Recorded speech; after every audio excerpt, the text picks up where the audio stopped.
میرے چاچو بہت خوبصورت اور جوان مرد تھے۔ وہ مجھ سے صرف 5-6 سال ہی بڑے تھے۔ ماں باپ کی موت کے بعد ہی وہ مجھے اپنے ساتھ اپنے گھر لے آئے اور میرا بہت اچھے سے خیال رکھنے لگے، لیکن مجھے نہیں پتا تھا کہ وہ مجھ سے اتنا پیار کیوں کرتے تھے۔ یہ راز تب کھلا جب ایک رات چاچی گھر پر نہیں تھی اور مجھے اکیلے کمرے میں سونے سے ڈر لگ رہا تھا۔ چاچو نے مجھے اپنے ساتھ اپنے کمرے میں سونے کے لیے لے گئے۔ مجبوری میں مجھے اپنے چاچا کے کمرے میں سونے پڑا۔ ایک ہی بستر میں چاچو اور مجھے سونا بہت ہی عجیب سا لگ رہا تھا، لیکن مجبوری تھی، اس لیے مجھے ان کے ساتھ سونا پڑا۔ مجھے اکیلے سونے میں بہت ڈر بھی لگ رہا تھا۔ لگ بھگ آدھی رات کا سمے تھا ہوگا۔ مجھے ایسا لگا جیسے میرے منہ میں کوئی گرم چیز ڈال رہا ہے۔ آنکھ کھلی تو دیکھا چاچو نے میرے منہ میں۔ ماں باپ کی موت کے بعد چاچو مجھے اپنے ساتھ اپنے گھر لے آئے۔ چاچو کی عمر زیادہ نہیں تھی، مجھ سے لگ بھگ 5-6 سال ہی بڑے تھے۔ چاچو نے مجھے جو کمرہ رہنے کے لیے دیا تھا اس میں صرف ایک سنگل بیڈ ہی تھا۔ میں ہر وقت اپنے کمرے میں ہی رہتی تھی۔ ایک دن میرے چاچو میرے کمرے میں آئے۔ میں سونے کی تیاری میں تھی۔ میرے چاچو میرے پاس آ کر بیٹھ گئے اور ایک دم مجھے اپنے گلے سے لگا کر بیٹھ گئے اور چھوڑنے کا نام ہی نہیں لے رہے تھے۔ آہستہ آہستہ انہوں نے میرے کمر پر ہاتھ رکھ کر سہلانا شروع کر دیا۔ میں محسوس کر رہی تھی کہ چاچو کا ارادہ کچھ اور ہی ہے۔ چاچو نے نائٹ لوور پہنا ہوا تھا جو بہت ڈھیلا تھا۔ چاچو شاید اپنی عادت سے مجبور تھے۔ چاچی بھی گھر پر نہیں تھیں۔ اب تو یہ روز کا روٹین ہو گیا تھا۔ چاچو کو جب بھی موقع ملتا وہ میرے کمرے میں آ کر میرے پاس بیٹھ جاتے، لیکن عجیب بات یہ تھی کہ جب سے میں چاچو کے گھر رہنے آئی تھی تب سے انہوں نے اپنے آپ میں بدلاؤ کر لیا تھا۔ وہ زیادہ تر تو جینس ٹی شرٹ میں رہتے تھے، لیکن کبھی کبھی تو وہ صرف تولیہ یا انڈر ویئر میں ہی میرے سامنے آ جاتے تھے۔ مجھے یہ دیکھ کر بہت شرمندگی ہوتی تھی۔ میرے چاچو جم جاتے تھے اور ان کی باڈی بھی کافی اچھی تھی، جس کی وجہ سے وہ بہت خوبصورت لگتے تھے، لیکن ان کے ایسے کپڑے پہننے سے ان کے جسم کا ایک ایک حصہ مجھے صاف صاف نظر آتا تھا۔ ایک رات چاچی گھر پر نہیں تھیں، وہ اپنے پیہر گئی ہوئی تھیں۔ چاچی نے فون کر کے کہا کہ وہ کل آئیں گی۔ چاچو بہت ہی خوش نظر آ رہے تھے۔ چاچو نے مجھ سے کہا کہ تمہاری چاچی کل آئیں گی۔ میں سمجھ گئی کہ چاچو مجھ سے کیا چاہتے ہیں۔ میں ابھی بھی نئی جوان ہو رہی تھی، لیکن اس رات میری ہمت جواب دے گئی۔ جس رات چاچو نے مجھے صبح تک میرے ماں باپ کی موت کچھ وقت پہلے ہی ہوئی تھی، اس وقت گھر پر میرے چاچو اور چاچی تھے یا پھر میں تھی۔ سارے مہمان بھی جا چکے تھے۔ میری عمر صرف 16 سال تھی اور میرے چاچو کی عمر بھی مجھ سے کچھ اور چاچی تھی یا پھر میں ہی۔ سارے مہمان بھی جا چکے تھے۔ میری عمر صرف 16 سال تھی اور میرے چاچو کی عمر بھی مجھ سے کچھ سال ہی کچھ زیادہ بڑی نہیں تھی۔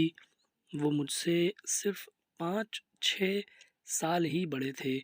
دادا دادی کی پہلے ہی موت ہو چکی تھی۔ میرے پاپا اور چاچو دو ہی زیادہ بڑی نہیں تھی۔ وہ مجھ سے صرف 5-6 سال ہی بڑے تھے۔ دادا دادی کی پہلے ہی موت ہو چکی تھی۔ میرے پاپا اور چاچو دو ہی بھائی تھے، ان کی کوئی بہن بھی نہیں تھی۔ میں بھی میرے ماں باپ کی اکلوتی بیٹی تھی۔ میں بالکل بے سہارا ہو چکی تھی۔ سارے رشتے دار مجھے تنہا چھوڑ کر جا چکے تھے۔ کسی نے بھی مجھے ایک بار پلٹ کر نہیں دیکھا تک نہیں۔ میری عمر ابھی ایسی نہیں تھی کہ میں خود کو ٹھیک سے سنبھال سکوں یا اپنی ذمہ داری خود اٹھا سکتی تھی۔ چاچو نے مجھ سے کہا کہ یہ اب ایسا کچھ نہیں بچا ہے جسے ہم سمیٹ سکیں، خالی چار دیواری کا گھر رہ گیا ہے۔ اس لیے میں تمہیں یہ بھی نہیں کہہ سکتا ہے اپنا سامان باندھو اور ہمارے ساتھ چلو۔ پھر چاچو مجھ سے لپٹ کر خوب رونے لگے، کہنے لگے تم میرے بھائی کی آخری نشانی ہو، میں تمہیں کبھی بھی اکیلا نہیں چھوڑ سکتا۔ چاچو کا یہ کہنا تھا کہ چاچی ایک دم سے بھڑک اٹھیں اور کہنے لگیں تم ہرگز اسے اپنے ساتھ نہیں لے جا سکتے، ہم نے اس کا ٹھیکہ نہیں اٹھا رکھا۔ چاچی کی یہ بات سن کر چاچو نے میری چاچی سے کہا تم یہ کیسی بات کر رہی ہو، میں اپنی بھتیجی کو اکیلے کیسے یہاں چھوڑ سکتا ہوں؟ لیکن وہ کہنے لگی کہ میں اسے اپنے گھر پر ہرگز نہیں رکھوں گی۔ ان کی یہ بات سن کر مجھے اپنی بے بسی پر رونا آ گیا۔ میری زندگی کا فیصلہ اب دوسرے کر رہے تھے۔ چاچو نے چاچی کے سامنے ہاتھ جوڑ دیے اور کہنے لگے خدا کے لیے یہ ظلم نہ کرو، وہ پہلے ہی سے بہت بڑے صدمے سے گزر رہی ہیں۔ میں آپ سے وعدہ کرتا ہوں کہ اس کی وجہ سے آپ کو کبھی کوئی پریشانی نہیں آئے گی۔ میرے چاچو کہنے لگے کہ ہم یہ گھر کرائے پر چڑھا دیں گے اور اس کی مرمت بھی کروا دیں گے، اور بھیا کی جو دکان ہے اسے بھی کرائے پر دے دیں گے، اور اس سے جو کرایہ آئے گا اسی سے اس کا خرچ چل جائے گا۔ جیسے ہی یہ بڑی ہوگی یہ اپنا کاروبار بھی سنبھال لے گی، بس کچھ سالوں کی تو بات ہے۔ یہ بات سن کر چاچی خاموش ہو گئی۔ چاچی کے چہرے پر ناراضگی ویسے کے ویسے ہی تھی۔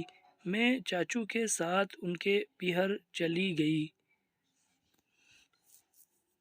ان کے گھر میں 3 کمرے تھے، اس میں سے ایک کمرہ چاچو نے مجھے دے دیا جو کہ بہت چھوٹا تھا، جس میں صرف سنگل بیڈ ہی موجود تھا اور ایک الماری تھی۔ چاچو نے میرے گھر اور دکان دونوں کرائے پر دے دیے، مجھے کپڑے بھی دلا دیے، اسکول میں ایڈمیشن بھی دلا دیا، لیکن میں بہت چپ سی رہنے لگی تھی۔ نہ ہی میرا پڑھائی میں دل لگتا تھا، نہ ہی اور کسی چیز میں۔ ہر وقت مجھے اپنے ماں اور پاپا کی یاد ستاتی رہتی ہے۔ ایک بار میرے کمرے میں چاچو آئے اور مجھے یوں روتا ہوا دیکھ کر اپنے سے لگا لیا اور تسلی دینے لگے کہ فکر مت کرو، دھیرے دھیرے تمہارا یہ دکھ بھی دور ہو جائے گا۔ یہ کہتے ہوئے چاچو نے میری کمر پر ہاتھ رکھ کر سہلانا شروع کر دیا۔ پتہ نہیں لیکن مجھے اپنے پورے جسم میں ایک سنسنی سی محسوس ہونے لگی۔ میں بری طرح سے گھبرا گئی تھی۔ اس وقت چاچو نے مجھے اپنے سینے سے لگا کر رکھا تھا اور میری کمر پر بے خودی سے ان کی انگلیاں سفر کر رہی تھیں۔ میرے دل کی دھڑکنیں عجیب انداز سے تیز ہو چلی تھی۔ میں جلدی سے ان سے پیچھے ہٹ گئی۔ میرے یوں ایک دم پیچھے ہٹنے سے چاچو مجھ سے نظریں چرانے لگے، پھر میرے دونوں ہاتھ پکڑ لیے، میرا جلا ہوا بازو دیکھنے لگے، کہنے لگے کہ کتنا گہرا زخم ہے، لاؤ میں مرہم لگا دیتا ہوں۔ لیکن مجھے اپنے چاچو کا انداز پتہ نہیں کیوں بڑا عجیب سا لگ رہا تھا، مجھے کچھ ٹھیک نہیں لگ رہا تھا۔ میں نے اپنا ہاتھ ان کے ہاتھ سے چھڑوا لیا۔ میں نے کہا نہیں میں خود لگا لوں گی، لیکن اس کے بعد تو جیسے یہ سلسلہ چل ہی نکلا تھا۔ روزانہ چاچو آفس سے جاتے اور آفس سے جلدی آ جاتے اور مجھے تسلی دینے کے بہانے کبھی میرا کندھا سہلانے لگتے تو کبھی کمر سہلانے لگتے۔ میں ان کا ہاتھ پیچھے کر دیتی۔ ایک بار میں نے غصے سے کہا، چاچو میں ٹھیک ہوں اور جو کچھ ہوا میں اسے اب بھول چکی ہوں اور میں اب پڑھنا چاہتی ہوں، پلیز آپ میرے کمرے سے باہر نکل جائیے۔ میرے غصے کو دیکھتے ہوئے چاچو فوراً باہر نکل گئے اور کہنے لگے، میں کل تمہارے لیے بریانی لاؤں گا، تمہیں پسند ہے نا؟ تم بہت شوق سے کھاتی ہو نا؟ لیکن میں نے نہیں میں سر ہلا دیا اور کہا کہ میں گھر پر جو بنے گا وہی کھا لوں گی۔ مجھے اچھی طرح سے اندازہ ہو گیا تھا کہ میرے ماں باپ اب اس دنیا میں نہیں ہیں اور فرمائش اپنے ماں باپ سے ہی کی جاتی ہے۔ آپ لوگوں کا یہی احسان بہت ہے کہ مجھے آپ نے اپنے گھر پر رکھا ہوا ہے۔ دوستوں کہانی کا اگلا بھاگ دیکھنے کے لیے ہمارے چینل کو سبسکرائب ضرور کر دیں اور بیل آئیکن کو دبا دیں۔ Thank you.